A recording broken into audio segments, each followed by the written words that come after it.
Chapter 1. Just Another Pilgrim. There she is! Again before mine eyes flows that mighty Siberian river, the Ob.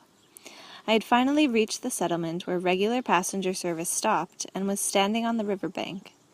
In order to continue my journey to the spot where I could begin my trek through the taiga to Anastasia's glade, I would have to hire a small motorboat.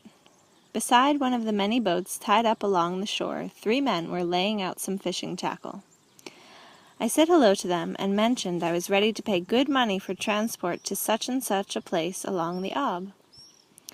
That's Yegorich's department. He charges 500,000 rubles for the trip there, answered one of the men.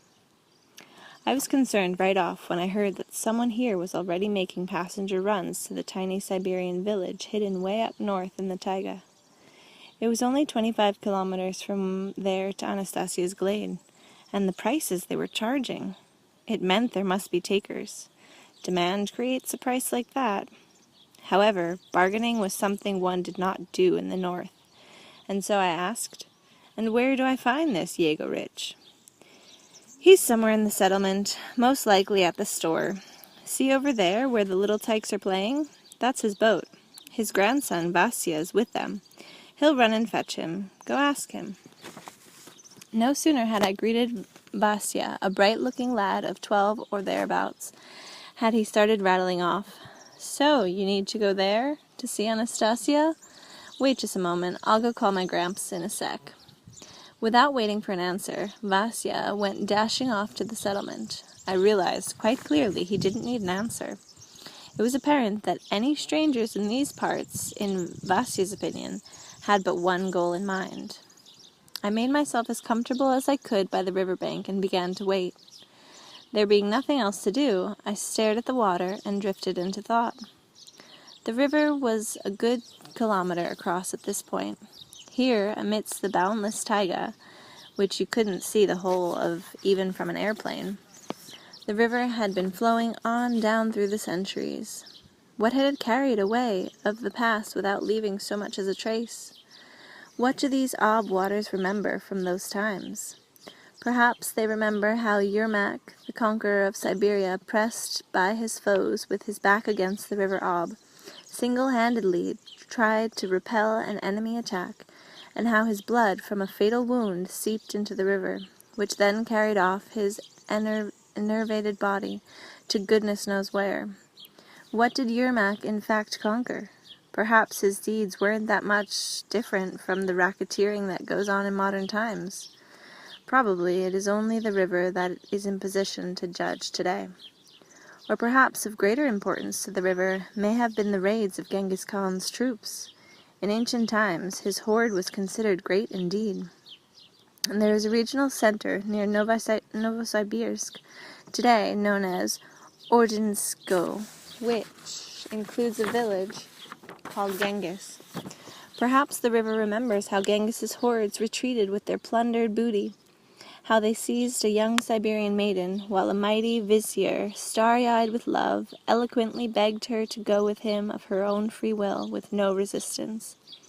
The maiden remained silent, her eyes lowered. All the soldiers under the vizier's command had already fled, while he stayed and kept courting her with loving words. Finally, he tossed her up onto the back of his steed along with a bag of gold, leapt into the saddle, and made full speed for the banks of the Ob to escape his pursuers. They began to catch up with him. The vizier started throwing the gold at them, and when the bag was empty, he began tearing off his precious medals he had been awarded for conquering various lands and throwing them on the ground under his pursuers' feet. But he did not relinquish the maiden. With frothing mane, the steed carried him to the canoes at the shore of the Ob. The vizier carefully helped the maiden down from his steed and seated her in one of the boats. Then he jumped in himself. But as he was pulling the boats away from the shore, he was pierced by an arrow from the pursuing forces right behind them. The current began to carry the boat downstream. The wounded vizier lay near the stern, not even aware of the 3 large rowing canoes filled with soldiers coming even closer. He looked tenderly at the maiden sitting calmly and quietly beside him, and fell silent himself. He had no strength left to speak. And the maiden looked at him, and then, with a glance at the overtaking canoes, she smiled faintly at them, or maybe at something else, tore the ropes off her hands, and threw them into the water. Then this young Siberian maiden took to the oars, and none of the pursuers' craft could catch up to the boat carrying her and the wounded vizier. To what place and into what age did the river current carry them? And what might the muddied waters of the river be carrying off at this moment in their memory of us? Perhaps, dear river, you consider our big cities to be important?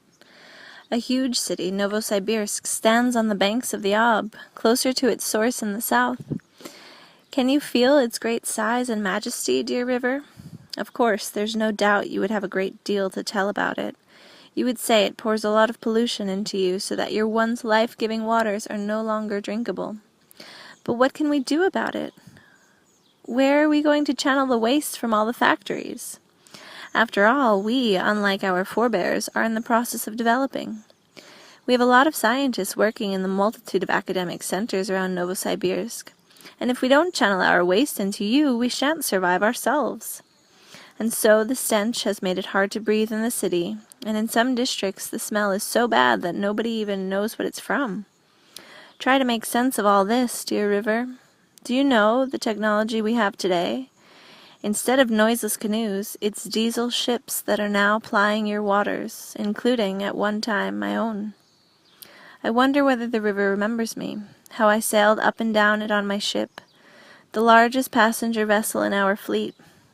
It wasn't new, of course, the ship, and at full speed all its diesel engines and propellers made such a roar that it was even hard to hear the music in the bar. What does the river cherish in its memory as the most important thing? In times past, I would watch its shores from the upper deck of my ship, from the windows of the bar at the stern, listening to Malinin's songs and romances. I was going to the city upon a white steed, when a pub mistress smiled at me sweetly indeed. Having caught on the bridge the old miller's sly glance, I remained the whole night with that mistress entranced. The people busy with their activities along the shore seemed at the time to me petty and insignificant. Now I was one of them. Another thing I thought about was how to convince Anastasia not to prevent me from communicating with my son. The situation was a strange one indeed, the way it had turned out.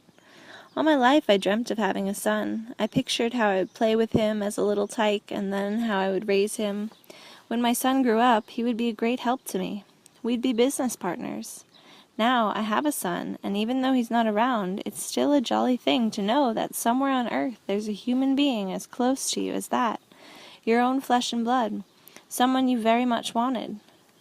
Before leaving, I took a great delight in purchasing for my son all sorts of basic kitty things. Anyway, I went and bought them, sure, but whether or not I'll be able to give them to him, well, that's still a question mark. If my son had been born by an ordinary woman, it wouldn't matter whether she were a country or a city girl. It would all be so simple and straightforward. Any woman would be delighted that her child's father was concerned and really trying to provide him with everything he needed and take part in his upbringing. In fact, if he didn't do this voluntarily, a lot of women would be applying for alimony. But Anastasia was a taiga recluse with her own views on life and her own understanding of values. Even before our son's birth, she made it clear to me. He doesn't need any material goods, in your sense of the term. He will have everything he needs right from the start. You have the desire to give our baby some sort of senseless trinkets, which he doesn't need at all. You are the one who needs them for your own self-satisfaction, so you can say, "Look at how good and attentive I am." Why on earth would she say something like that? He doesn't need any material goods? Come on now. What can a parent give his newborn child then, especially a father? It's still too early to start raising a breastfeeding infant in a fatherly way. How then can I express my relationship to him? How can I show him I care for him? A mother can breastfeed her baby. It's easy for her. She's already doing something, but what can a father do? In civilized circumstances, he can help around the house, fix things up, take financial care of his family. But Anastasia doesn't need anything like that. All she has is her glade in the taiga. Her household takes care of itself and waits on her hand and foot. which means the boy will get the same treatment once he's seen as coming from her. I wonder how much it would cost to buy that kind of service. Sure, one can purchase or get a long-term lease on a few hectares of land easy enough, but what price can you put on the love and loyalty of a she-wolf, a she-bear, bugs, and an eagle? Maybe Anastasia doesn't need any of the accomplishments of our civilization. But why should the child have to suffer for his mother's crazy world view? The child can't even have normal toys. She sees everything her own way. The child doesn't need senseless trinkets. They'll only do him harm, distract him from the truth. Maybe in what she says there's some sort of quirky exaggeration or even downright superstition. There must be some reason mankind has invented so many different toys for kids. But so as not to quarrel with Anastasia, I didn't buy him any rattles. Instead, I got him a Kitty's constructor set where the label on the box reads, "Develops children's intellect," along with a quantity of disposable diapers, which the whole world uses today. And I bought a whole lot of powdered baby food. I'm really amazed at how easy they've made it. You open the box and there's a hermetically sealed package of waterproof foil. You just take a pair of scissors, cut open the packet, pour the contents into warm water, stir, and presto, it's all ready. They've got all sorts of powders, buckwheat, rice, and other cereal grains. The box says it has all sorts of vitamin additives. I remember back when my daughter Polina was really little, having to go every day to the children's kitchen. And now, all you need to do is buy a bunch of boxes and you could feed your own child with no trouble whatsoever. You don't even have to heat it up, just dissolve in water, and that's it. I knew Anastasia didn't boil herself any water, and so, before buying up a whole lot, I bought a single box and tried adding the contents to water at room temperature, and it worked. I tried tasting it. It tasted normal, hardly any flavor, because there was no salt, but likely that's the way it should be for kids. I decided Anastasia wouldn't be able to come up with any arguments against this powder. It would be silly to say no to a convenience like that, and that means she'll have to start showing a little respect to our technocratic world. It doesn't just produce weapons, it thinks about children too. But the thing that disturbed me most about what Anastasia said, especially since it didn't seem to make any sense, was this. She said that in order for me to communicate with my son, I would have to achieve a certain purity of thought, i.e., cleanse my inner parts. Only it wasn't clear to me just what inner parts I should cleanse. It would have been understandable if she had said I should shave, or shouldn't smoke, when I visited the child, or I should wear clean clothing. But she goes and talks on and on about conscious awareness and inner purging. And just where do they sell the brush that I can purge anything there with? Anyway, what have I got inside me that's so dirty? Maybe I'm not better than others, but I'm no worse either. Hey, if every woman started making a demand like that on her man, you'd have to set up a bloody purgatory for all mankind. It's illegitimate, that's what it is. I brought along a clipping from the Civil Code where it says that one parent has no right to deprive the other of seeing their child without due cause, even if the parents are divorced. Of course, our laws don't mean very much to Anastasia, but still, it's a pretty strong argument. After all, the majority of people do observe the law. I ought to be able to take a hard line with Anastasia, too. We should have equal rights to our child. I had thought earlier of taking a harder line with her, but now I've had some doubts about my initial decision, and here's why. Along with everything else in my backpack, I had brought along some letters from readers. I didn't bring them all because I kept getting so many. I wouldn't begin to have room for all of them. Many of the readers care a great deal about Anastasia. They call her a messiah, a fairy of the taiga, a goddess. They dedicate songs and poems to her, and some of them address her as though she were their bosom friend. This flood of letters got me reconsidering my words and actions in respect to Anastasia. I had about a 3-hour wait sitting beside Yegorich's boat. It was already late in the afternoon when I saw 2 men approach in the company of Yegorich's grandson. The first was getting on in years. He looked to be at least 60. He wore a cloth raincoat and rubber boots.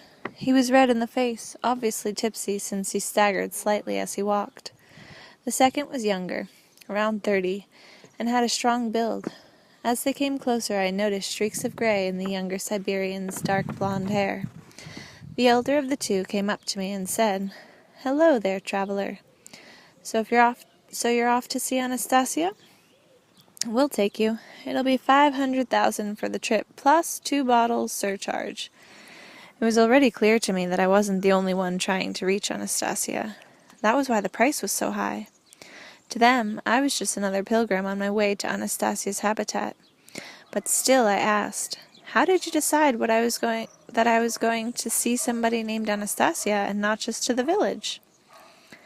"If you be going to the village or no, you'd better have the 500,000 ready. If you don't have the right amount, we won't take you there."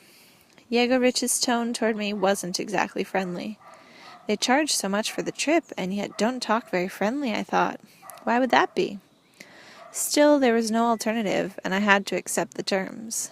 But instead of being happy at all that money, and especially the 2 bottles of vodka he sent his young assistant to buy at the settlement, his attitude toward me only hardened. He sat down beside me on a rock and kept muttering to himself. "To the village. What village? 6 houses with people just barely alive. You call that a village? Who needs a village like that? And do you often take visitors to see Anastasia? I'll bet you earn a pretty penny transporting them, eh?" I asked Yegorich mostly to get a conversation going and soften his anonymity. But Yegorich only answered in irritation. "And who invited them to visit? We've got too many uninvited jerks barging in here. Nothing stops them. Did she invite them? Did she? No, she bloody well didn't. She told one bloke about her life. He goes and writes a book. Fine, write a book, but why give the location away? We never did. And here he meets with her once and writes about her life and gives the place away. That's something even females can understand. If you give it away, then that's the end of her peace and quiet. Does that mean you've read the book about Anastasia?" "I don't read books. Shashka, my workmate here, he's a real bookworm. Anyway, we can't get you to the village tonight. Too far. The motor on the boat's not too strong. We'll make it as far as a fisherman's hut, spend the night there. Tomorrow, Shashka'll take you on, while I do a bit of fishing." "All right," I agreed, thinking it was just as well Yegorich had no idea I was the one who wrote about Anastasia. Shashka, Yegorich's assistant, arrived with the vodka. Then they put the fishing tackle into the boat, at which point Yegorich's grandson, Vasya, all but cut the trip short. He started asking Yegorich for money to buy a new radio receiver.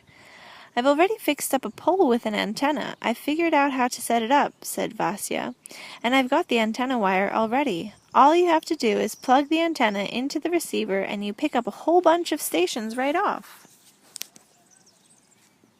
Chapter 2. Money for Crap. "You see what a bright lad I have for a grandson?" Yegorich proudly declared with a warmth in his voice. "A healthy curiosity, a budding craftsman. Way to go, Vasya!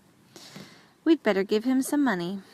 The hint was all too clear, and I started to pull out my wallet. But Vasya, encouraged by the words of praise, went on. "I gotta listen to everything about the cosmonauts, ours and the Americans. When I grow up, I'm gonna be a cosmonaut." "What? What's that you said?" Yegorich suddenly pricked up his ears. "When I grow up, I'm gonna be a cosmonaut." "The hell you are, Vasya. You're not getting any money from me for that kind of crap." "That ain't crap. No way. Being a cosmonaut? Everybody likes cosmonauts. They're heroes. They show them on TV. They're always orbiting the Earth on their huge spaceships. They can talk with a whole lot of scientists right from space. And what good does all that chatter do? They're flying way up there, and in the meantime there's less and less fish in the ob.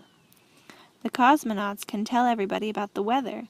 They know ahead of everyone else what the weather will be like tomorrow anywhere in the world," Vasya continued with his defense of modern science. "So what else is new? You go see Babka Martha? Just ask Babka Martha and she'll tell you what the weather will be tomorrow and the day after and the next year. She won't charge any money, not like your cosmonauts, eh? Those cosmonauts of yours are wasting Petya's money, your father's money. The cosmonauts get a lot of money from the state." "And where do you think the state gets its money from From where, damn it? It's from Paia, your father. The state gets its money. I catch some fish, and Paia later sells it in town. He wants to become this smart businessman, see? And the state tells him, pay your taxes, give us all your money. After all, you know, we've got a lot of expenses. And over in the Duma, they just keep fussin' and fussin' worse than a bunch of old biddies at a well. The way they're over-invented everything, and they think they're the cat's whiskers. They've got all sorts of amenities, their own clean bathrooms to go to, those smartasses, and meanwhile our river here gets dirtier and dirtier. You're not going to get any money, Vasna, till you wash that nonsense of yours right out of your head. And I won't make any more trips. I'm not going to earn good money for crap like that. Yegorich, probably because of his drunken state, got so angry he was just about ready to cancel the trip. Then he uncorked one of the vodkas Sashka had brought from the settlement and took a drink straight from the bottle. After lighting a cigarette, he managed to calm down a bit, and we all climbed into the boat. So he ended up not giving Vasna any money, and instead kept muttering something into his beard about crap during the whole trip. The aging motor sputtered noisily along. It was hard to make conversation above the din. We scarcely said a word until we reached an old hunter's hut with a single little window. The first stars appeared in the night sky. Having finished off en route the bottle he had begun at the point of departure, Yegorich muttered to his Sashka, I'm off to sleep. You make yourself comfy here by the fire or on the floor of the hut. When it gets light, take him to our spot. Yegorich was already bending over to get through the tiny door of the hut, but all at once he turned around and repeated with an admonishing tone, to our spot. Got it, Shashka? Got it, Shashka calmly replied. As we sat by the fire eating fish cooked over the coals, I asked Sashka a question about a phrase Yegorich had used which rather alarmed me. Alexander, can you tell me what this spot of yours is where Yegorich told you to take me? Our spot. That's on the opposite bank of the river from the village where you set out for Anastasia's glade, Alexander calmly replied. So that's it, I exclaimed. Here you go, charging all this money, and you don't even take people where they need to go.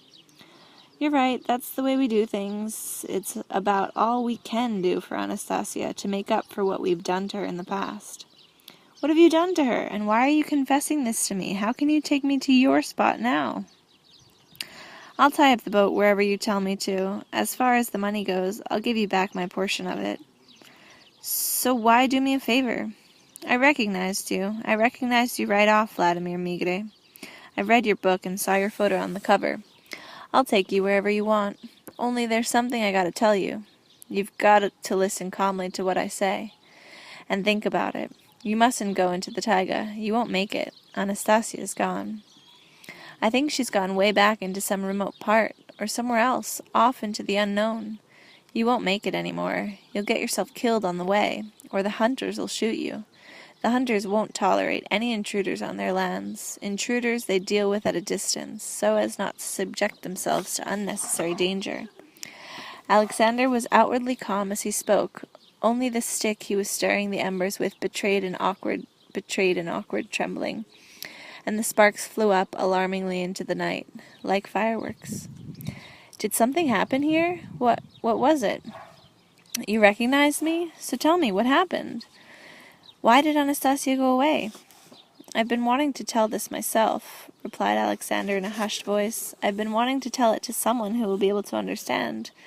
I don't even know where to begin. So's you'll make sense of it. So's I'll make sense of it. Tell it simply like it is. Simply? You know, it's true. It's all really quite simple. Only it's so simple it's terrifying. Just hear me out calmly, if you can. Don't interrupt. I'm not interrupting. Give me the gist of it. Don't drag it out.